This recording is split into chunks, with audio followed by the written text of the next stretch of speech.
नमस्कार। आज के इस वीडियो में हम कक्षा पंचमी पंचमः पाठः तृतीया विभक्ति ही भाग 2 का अध्ययन करेंगे। पिछले वीडियो में हमने इस पाठ के प्रथम भाग का अध्ययन किया था। प्रथम भाग का हम पुनः पूर्व ज्ञान प्राप्त करते हैं।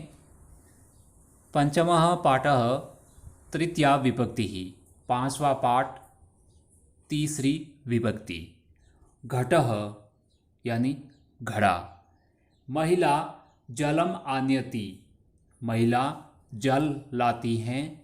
महिला केन जलम आनयति, महिला किससे जल लाती हैं। महिला घटेन जलम आनयति, महिला घड़े से जल लाती हैं। सुधाखंडः यानी चौक। शिक्षिका लिखती, शिक्षिका लिखती हैं। शिक्षिका केन लिखती, शिक्षिका किससे लिखती हैं। शिक्षिका सुधाखंडेन लिखती, शिक्षिका चौक से लिखती हैं। रेलयानम रेलगाड़ी। छात्राः प्रवासार्थं गच्छन्ति, छात्र प्रवास के लिए जाते हैं। छात्राः केन प्रवासार्थं गच्छन्ति, छात्र किससे प्रवास के लिए जाते हैं। छात्राः रेलयानेन प्रवासार्थं गच्छन्ति, छात्र रेलगाड़ी से प्रवास के लिए जाते हैं। कंदुकम यानी गेंद। बालकः क्रीडति, बालक खेलता है। बालकः केन क्रीडति, बालक किससे खेलता है। बालकः कंदुकेन क्रीडति, बालक गेंद से खेलता है। पाठ 5 भाग 2 का वाचन। आप पाठ को ध्यानपूर्वक देखेंगे और सुनेंगे। कुचिका।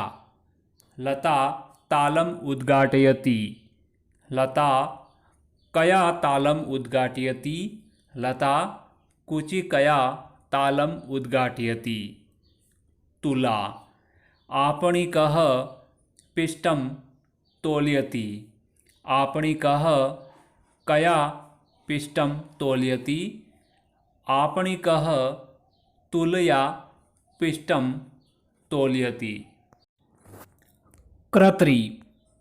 शौशिकः वस्त्रं कर्तयति, शौशिकः कया वस्त्रं कर्तयति, शौशिकः कर्तया वस्त्रं कर्तयति। लेखनी। बालिका लिखती, बालिका कया लिखती, बालिका लेखनियाँ लिखती। पढ़े गए पाठ में से आए हुए महत्वपूर्ण शब्दों के हिंदी में शब्दार्थ। कुचिका यानी चाबी। कर्त्री कैंची। तालम ताले को। आपणिकः यानी दुकानदार। लेखनी कलम या पेन। तुला तुला का अर्थ होता है तराजू। शौशिकः यानी दर्जी। अब हम तृतीय विभक्ति ज्ञान एक वचन के रूप में प्राप्त करते हैं। यहाँ कुछ शब्द दिए गए हैं जिनको तृतीय विभक्ति एक वचन में बदला गया है। कुचिका कुचिकया, तुला तुलिया, कर्त्री कर्त्रिया, लेखनी लेखनिया। आइए अब हम पाठ का हिंदी अनुवाद करते हैं। कुचिका कुचिका का अर्थ होता है चाबी। लता तालम उद्घाटयति, लता तालम, तालम का अर्थ होता है ताले को, उद्घाटयति यानी खोलती हैं, अर्थात लता ताले को खोलती हैं। लता कया तालम उद्घाटयति, लता किससे ताला खोलती है?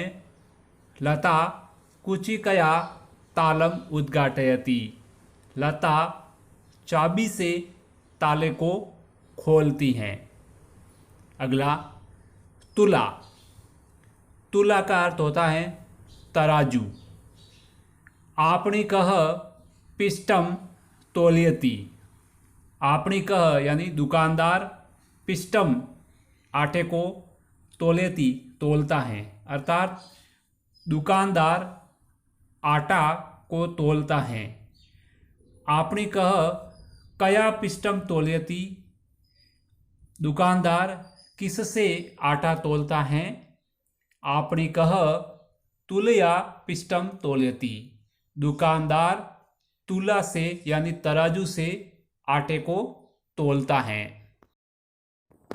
हिंदी अनुवाद पुनः देखते हैं। चाबी, लता ताला खोलती हैं। लता किससे ताला खोलती हैं? लता चाबी से ताला खोलती हैं। तराजू, दुकानदार आटा तोलता है। दुकानदार किससे आटा तोलता है? दुकानदार तराजू से आटा तोलता है। कृत्री यानी कैंची। शौशिकः वस्त्रं कर्तयति, शौशिकः वस्त्रं कर्तयति यानी दर्जी कपड़े को काटता है। शौशिकः कया वस्त्रं कर्तयति, दर्जी किससे वस्त्र काटता है? शौशिकः कृत्या वस्त्रं कर्तयति, दर्जी कैंची से वस्त्र काटता है। लेखनी यानी कलम या पेन। बालिका लिखती, बालिका लिखती हैं।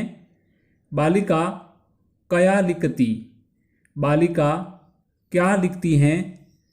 बालिका लेखनियाँ लिखती, बालिका लेख लिखती हैं। अब हम एक साथ हिंदी अर्थ ग्रहण करते हैं। कैंची, दर्जी कपड़ा काटता है। दर्जी किससे कपड़ा काटता है? दर्जी कैंची से कपड़ा काटता है। कलम या पेन। बालिका लिखती हैं।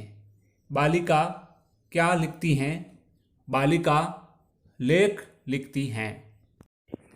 बोध पर्सन। प्रश्न क्रमांक 1, निम्न शब्दों के अर्थ बताइए। आपणिकः दुकानदार, कृत्री कैंची। प्रश्न क्रमांक 2, प्रश्नों के उत्तर हिंदी में दीजिए। ताला कौन खोलती है? लता। वस्त्र कौन काटता है? दर्जी। गृह कार्य 1, एतेषां प्रश्नानां उत्तरं लिखतु।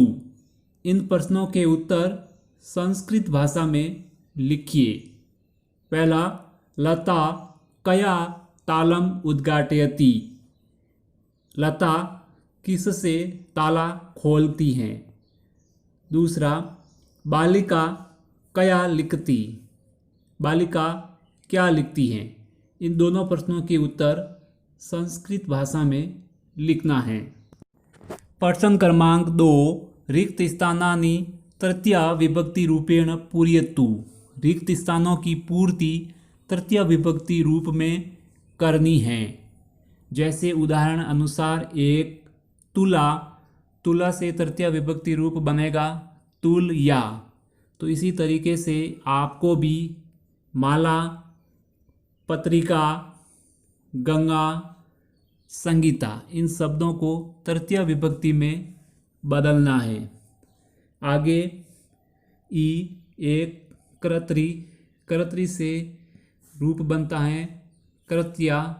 इसी तरीके से भी इन शब्दों को भी तृतीय विभक्ति में बदलना है, जैसे अंकनी, अंगुली, नलिनी और कावेरी। प्रश्न क्रमांक 3, रिक्त स्थानानि पूरयतु।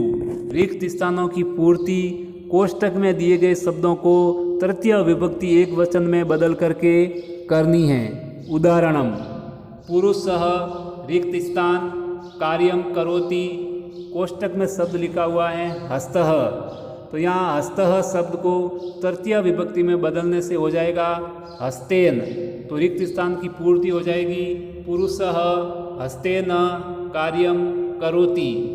इसी तरीके से आपको भी 1 से 5 तक के वाक्यों के अंदर रिक्त स्थानों की पूर्ति कोष्टक में दिए गए शब्दों को तृतीय विभक्ति में बदल करके करनी है। जैसे पहले वाक्य में कोष्टक में दिया हुआ है समसः, तो इसको आपको तृतीय विभक्ति में बदलना है, तो हो जाएगा शमसेन। इसी तरीके से दूसरे वाक्य में सीवन यंत्रम, तीसरे में आभूषणम, चौथे में अग्निशलाका और 5वें में मार्जनी। इन सभी शब्दों को आपको तृतीय विभक्ति में बदलना है और रिक्त स्थानों की पूर्ति करनी है।